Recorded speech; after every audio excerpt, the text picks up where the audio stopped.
नमस्कार, आप देख रहे हैं सिटी सेंटर शो। मुंबई से मैं हूं पूजा भारद्वाज। इस वक्त मैं मुंबई में बीएमसी हेडक्वार्टर के पास मौजूद हूं। आपको बता दूं कि देश की सबसे अमीर महानगर पालिका इसे कहा जाता है और आज बीएमसी ने अपना बजट सामने पेश कर दिया है।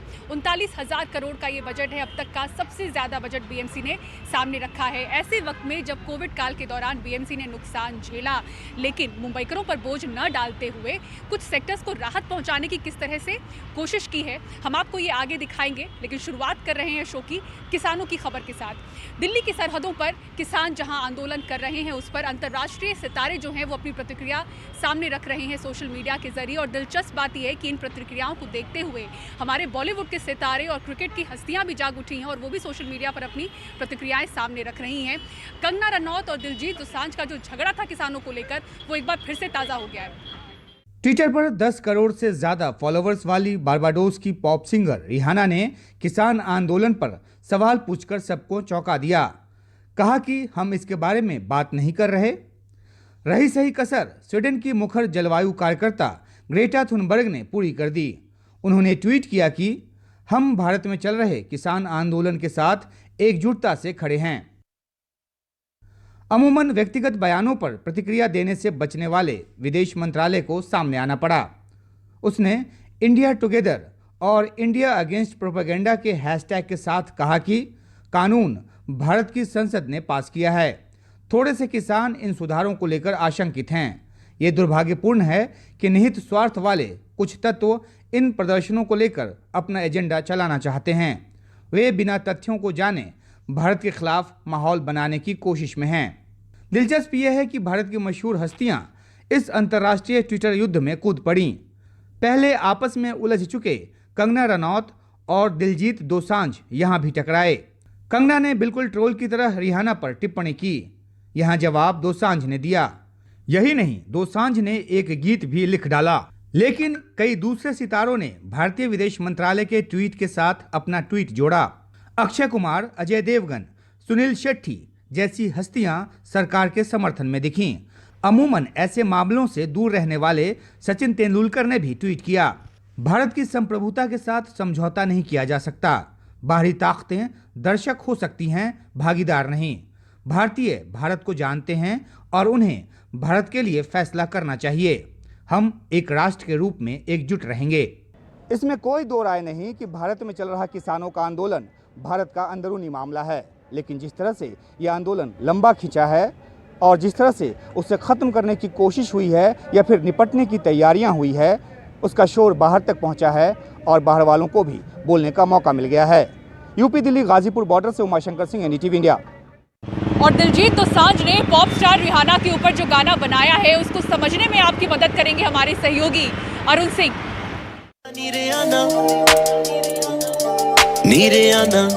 फार्मर्स प्रोटेस्ट को सपोर्ट करते हुए रिहाना के ट्वीट करने के 16 घंटे बाद पंजाबी एक्टर और सिंगर दिलजीत दोसांझ ने रिलीज कर दिया है गाना री री, जो डेडिकेट किया है उन्होंने रिहाना को। और आज यानी 3 फरवरी 2021 को 1:30 बजे उन्होंने गाना रिलीज किया। म्यूजिक इंटेंस का है, लिरिक्स राज रांझौड़ ने लिखे हैं और मैं यहां पर हूं आपको उन लाइंस के बारे में बताने के लिए विच नीड्स आवर अटेंशन और ट्रांसलेशन।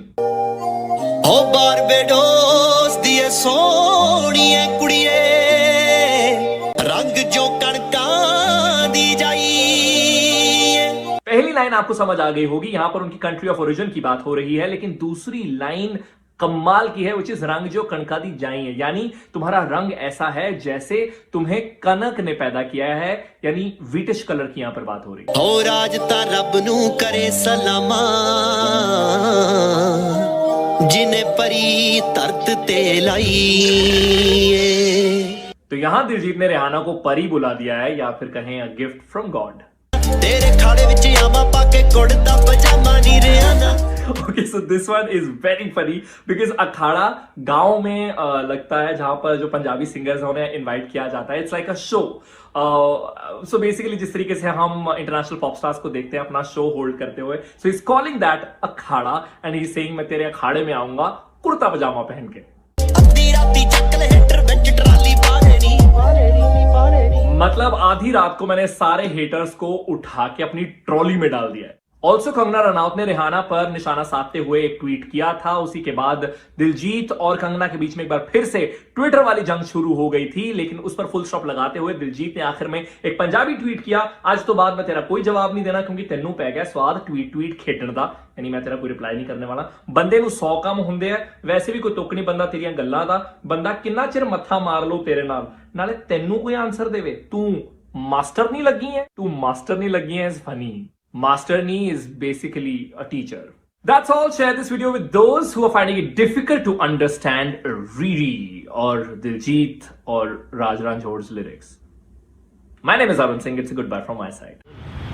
और 26 जनवरी के दिन राष्ट्रीय धरोहर लाल किले पर जो हिंसा हुई उसके कुछ और वीडियोस और तस्वीरें पुलिस के द्वारा शेयर की गई हैं।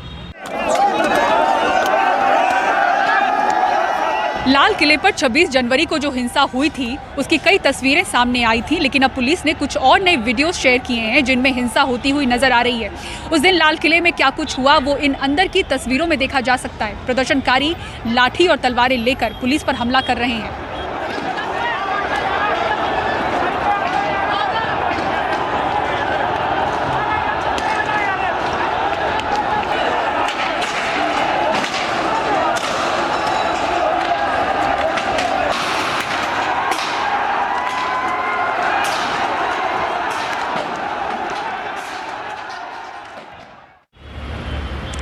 और सिंघू बॉर्डर से गिरफ्तार किए गए पत्रकार मनदीप पुनिया की आज रिहाई हो गई है। उन पर पुलिस के साथ बदसलूकी का आरोप है, जिसके बाद उन्हें गिरफ्तार किया गया। उनकी रिहाई के बाद हमारे सहयोगी शरद शर्मा ने उनसे बात की। बाहर निकल के मन में जो पहली बात आ रही है वो क्या है मनदीप? मेरे को सबसे पहले मन में यही बात आ रही है कि मेरे तरीके से जितने भी जर्नलिस्ट हैं जिनको जेलों में बंद किया गया उनको फ्री किया जाए, चाहे कप्पन सिद्दीकी साहब हों चाहे कोई और जर्नलिस्ट हो जो गांव रूरल इंडिया में रिपोर्ट करते हैं, ग्राउंड से रिपोर्ट करते हैं। आज के टाइम पे सबसे मुश्किल काम ग्राउंड से रिपोर्ट करना होता है। और मेरे को रोका गया और मेरे को जेल में डाल दिया गया। तो खैर मैंने तो जेल को भी अपना बना लिया कि मैं जेल से भी मैं रिपोर्ट कर सकता हूँ। वो एक रिपोर्ट में लेकर आया हूँ, वो कल मैं पब्लिश करूँगा। आपके ऊपर आरोप लगाया गया कि आपने पुलिस साथ बदसलूकी की, मारपीट की, आपका पक्ष क्या है? अभी देखिए, अभी तो कोर्ट में है मामला सारा, तो ये तो लीगल वाला पेज है, वो सारा बाद में करेंगे। वैसे मैं वहाँ पर खड़ा था और पुलिस ने मुझे खींचा था इतना, और उसके बाद जो कुछ हुआ था वो पक्ष सारा एक बार मैं अपने वकील से डिस्कस कर लूँगा। और जो वीडियो आपके सामने, आप लोगों के सामने है। आप अपने पैरों पे कुछ दिखा रहे थे, कुछ लिख कर लाए हैं? अच्छा, पहले आप मिठाई खिला दीजिए। अभी निकल के आए हैं जेल से, तो उनके जो दोस्त हैं जो शाम से खड़े हुए थे, तो अभी जो है मिठाई खिला रहे हैं। हाँ, अब आप अपने पैरों पे कुछ लिख कर लाए हैं? ये जर्नलिस्टिक नोट्स हैं जो हम पत्रकार लोग लेते ही हैं बात करते हुए। तो किसानों से मैंने जो बातचीत की थी उनके नाम हैं और जो उन्होंने कहा वो मैं सारा लिख के लेके आया हूँ, ताकि मैं अपनी रिपोर्ट्स को कल अपनी रिपोर्ट को लिख पाऊँ।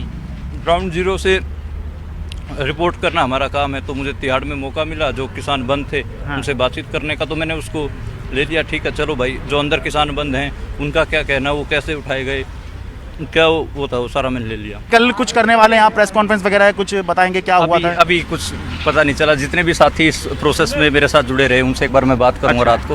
कल सुबह तक मैं आपको डिसीजन जरूर बता दूँ। ठीक है, बहुत बहुत धन्यवाद। तो मनदीप पुनिया, पत्रकार, स्वतंत्र पत्रकार, जो बिल्कुल जेल से अभी निकल के आए हैं, रिहाई इनकी हुई है, और बता रहे हैं कि नोट्स बनाए हैं तो कागज़ नहीं थे, तो अपने पैर पे ही इन्होंने लिख लिया है। और अभी आगे की रणनीति तय नहीं है कि क्या करेंगे। अपने दोस्तों से और वकीलों से बात करने के बाद ही आगे क्या करना है इसका जो है वो खुलासा करेंगे। तिहाड़ जेल से अपने कैमरा सहयोगी राकेश सिंह के साथ मैं शरद शर्मा, NDTV इंडिया। तो मेरे पीछे आप देश की सबसे बड़ी और अमीर महानगर पालिका BMC को देख सकते हैं। उसका ये हेडक्वार्टर है। यहाँ से बजट पेश हो चुका है। 39,000 करोड़ का इस बार का बजट है। कोविड काल में नुकसान झेलने के बावजूद BMC ने सबसे बड़ा बजट पेश किया है। पिछले साल के मुकाबले 16% फंड ज़्यादा है। आम लोगों पर सीधे तौर पर टैक्स नहीं लगाने का दावा है, लेकिन ये साफ उल्लेख नहीं किया गया इस बजट में कि फंड आखिर कहाँ से आएगा। तो ऐसे में सवाल ये उठ रहे हैं कि क्या ये सिर्फ आंकड़ों का खेल है। सुनील सिंह की ये रिपोर्ट देखिए। पिछले साल राजस्व वसूली में 6,500 करोड़ से ज़्यादा के घाटे के बावजूद BMC आयुक्त IS चहल ने इस साल का बजट 16.74% बढ़ा दिया। 39,038.33 करोड़ रुपए का बजट पेश करते हुए उन्होंने दावा किया कि ये घाटे का बजट नहीं है। महानगरपालिकाच्या कायमचं नुकसान राहणार नाही. 21-22 मध्ये महानगर पालिका का यह नुकसान हमेशा के लिए नहीं हो सकता है, क्योंकि हम इसे अगले साल 2021-22 में बकाया के रूप में प्राप्त कर सकते हैं और यही नुकसान कवर किया जाएगा. अंततः नुकसान 0 होगा, क्योंकि ये अगले साल में बकाया वापस मिल जाएगा. होतो आहे. तो ultimate loss will be 0 because these will be recovered as arrears in next year. मुंबईकरों को राहत देते हुए बीएमसी ने बजट में 500 वर्ग फुट तक के घरों को प्रॉपर्टी टैक्स में छूट देने की बात दोहराई है. कोविड संकट के दौरान मदद के लिए आगे आए होटल मालिकों को प्रॉपर्टी टैक्स में छूट दी गई है, तो विज्ञापन होर्डिंग वालों को भी राहत दी गई है. हर साल 10% बढ़ने वाले शुल्क को सिर्फ 5% बढ़ाया गया है. कोरोना काल में काम करते समय जिन बीएमसी और बेस्ट कर्मचारियों की मौत हुई, उनके परिवार वालों को 50 लाख का मुआवजा देने की घोषणा की गई है. कोरोना संकट में यातायात का मुख्य साधन बनी बेस्ट बस उपक्रम को 750 करोड़ रुपए का प्रावधान किया गया है. महत्वाकांक्षी कोस्टल परियोजना के लिए इस साल 2007 करोड़ रुपए और गोरेगांव मुलुंड लिंक रोड के लिए 1300 करोड़ रुपए का प्रावधान किया गया है. बीएमसी में सत्ताधारी दल शिवसेना ने बजट का स्वागत करते हुए इसे संतुलित बजट बताया है.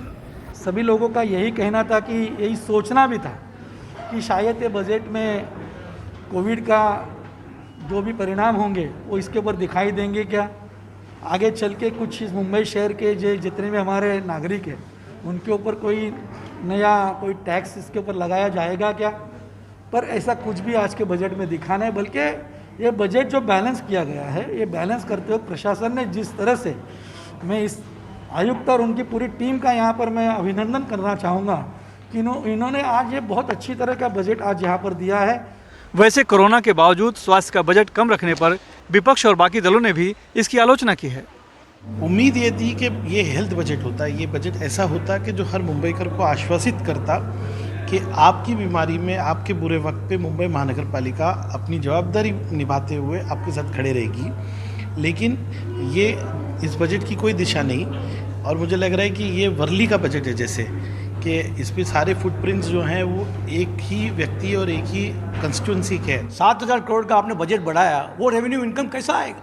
मुझे लगता है कि ये सिर्फ सपने दिखाने वाले बजट है और नया कुछ भी नहीं है. पिछले साल में जो बजट में ब्रिज के बारे में, गार्डन के बारे में, रास्ते के बारे में, नाले के बारे में और कुछ बड़े बड़े प्रोजेक्ट के बारे में जो इन्होंने वादा किया था, उसका कहीं भी काम अभी तक पूरा हुआ नहीं है. ये बजट जो है उदासीन बजट है, लोगों को कहीं ना कहीं गुमराह करने वाला बजट है. जबकि बीजेपी का आरोप है कि पैसे कहां से आएंगे ये बताया ही नहीं गया है. महानगर पालिका कह रही है कि हम कैपिटल एक्सपेंडिचर 18,000 करोड़ तक लेकर जाएंगे. पिछले वर्ष का आंकड़ा था 10,000 करोड़ रिवाइज्ड एस्टिमेट का, और उसके पहले के एक्चुअल्स थे 7,500 करोड़. तो 7,500 करोड़ से 2 साल में आप 18,000 करोड़ का एक सपना दिखा रहे हो, तो पैसा कहाँ से लाओगे? पैसा कहाँ से लाओगे ये केवल एक प्रश्न नहीं है. तो अगर पैसा नहीं है तो आप मुंबई की जनता को एक झूठा सपना क्यों दिखा रहे हो, झूठा वादा क्यों दे रहे हो, ये सवाल है. कोरोना महामारी से अर्थव्यवस्था पहले से संकट में है. ऐसे में आम आदमी पर बोझ डाले बिना विकास, स्वास्थ्य और दूसरी परियोजनाओं को अमली जामा पहनाने के लिए पैसे लाना बीएमसी के सामने एक बड़ी चुनौती है. यही वजह है कि विपक्ष इसे सिर्फ आंकड़ों का खेल बता रहा है. मुंबई से कैमरामैन अशोक महाडिक के साथ सुनील सिंह, NDTV इंडिया के लिए. और कैसा रहा एरो इंडिया शो का आगाज? तस्वीरें और पूरी खबर एक ब्रेक के बाद. देखते रहिए सिटी सेंटर शो.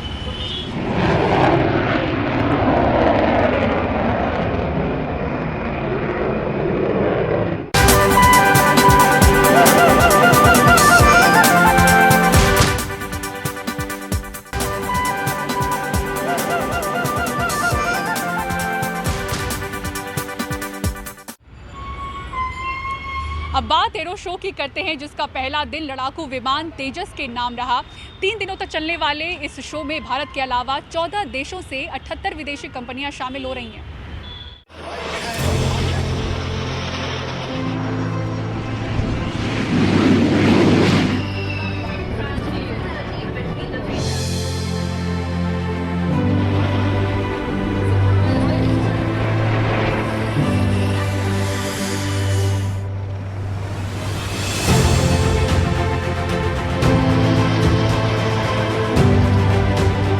देसी लड़ाकू विमान तेजस के लिए 48,000 करोड़ रुपए का इकरारनामा रक्षा मंत्री के सामने। इसके तहत अगले 7 सालों के दौरान HAL 83 विमान बनाएगा, जिसमें 73 तेजस मार्क 1A और 10 तेजस मार्क 1 ट्रेनर विमान होंगे। हिंदुस्तान एरोनॉटिक्स लिमिटेड को अप्रॉक्सीमेटली 48,000 करोड़ का ऑर्डर इसमें मिला है और इंडिजिनस एयरक्राफ्ट भारत में भी तैयार होंगे। यह संभावना है कि दुनिया के दूसरे देशों से, फॉरेन कंट्रीज से भी हमको ऑर्डर मिलेगा। कई देशों के सेनाध्यक्ष यहाँ मौजूद थे और विदेशी राजनेता भी। रफाल से लेकर सुखोई, सब ने अपनी क्षमता का प्रदर्शन किया। विदेशी मेहमानों को भी पायलट्स की सूझबूझ और देसी तकनीक खूब भाई।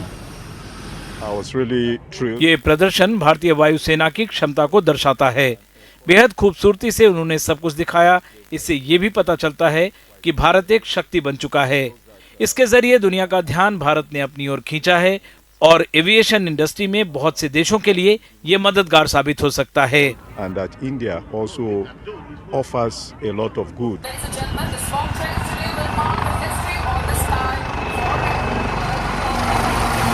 सूर्य किरण और सारंग की कलाबाजी ने एक बार फिर सबों का दिल जीत लिया। कोरोना संक्रमण काल में होने वाला ये पहला एरो शो है। दुनिया के कई देशों ने बड़े कार्यक्रम रद्द कर दिए कोरोना की वजह से, लेकिन रक्षा मंत्रालय ने ठाना और इसे कर दिखाया। एयरफोर्स स्टेशन यलहंका बेंगलुरु से कैमरामैन कुमार के साथ निहाल किदवई, NDTV इंडिया। CST और BMC हेडक्वार्टर से इसी के साथ सिटी सेंटर की पूरी टीम को दीजिए इजाजत, लेकिन खबरों के लिए बने रहिए NDTV इंडिया के साथ। नमस्कार।